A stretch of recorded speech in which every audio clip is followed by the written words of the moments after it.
வணக்கம் நேயர்களே.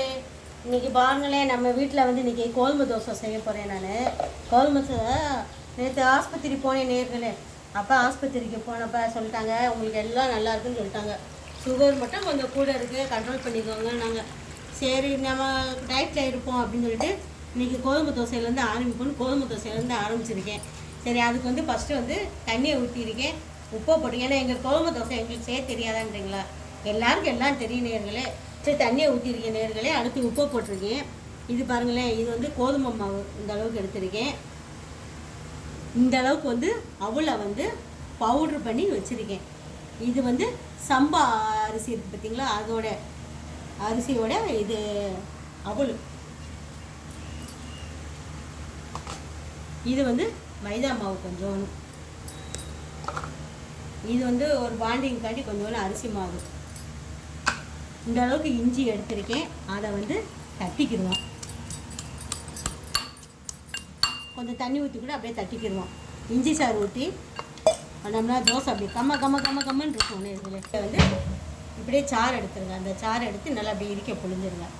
அந்த சாறு மட்டும் ஊற்றினா போதும். அதுக்கப்புறம் சீரகம், இந்த அளவுக்கு சீரகத்தை போட்டிருக்கேன், அவ்வளோதான்.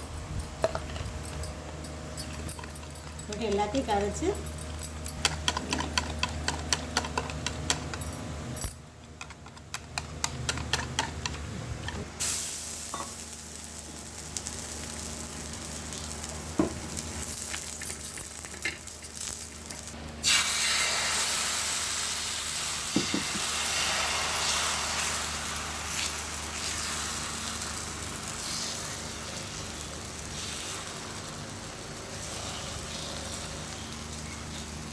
அடுத்த தோசை எடுக்கிறேன்.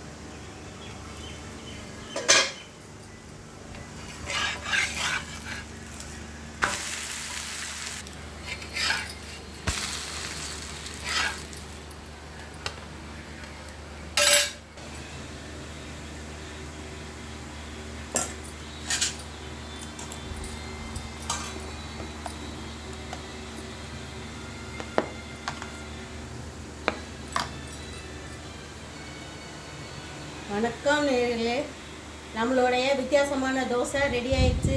கோதுமை தோசை நான் சாப்பிட போகிறேன், நீங்கள் சாப்பிடுங்க. இதே மெத்தடில் நீங்களும் செஞ்சு பாருங்கள். ஒரே கோதுமை மாவை கரைச்சி அப்படி செய்யாமல் இப்படி வித்தியாசமாக நம்மளும் செஞ்சு சாப்பிடுவோம். வாங்க சாப்பிடுவோம். நன்றி, வணக்கம்.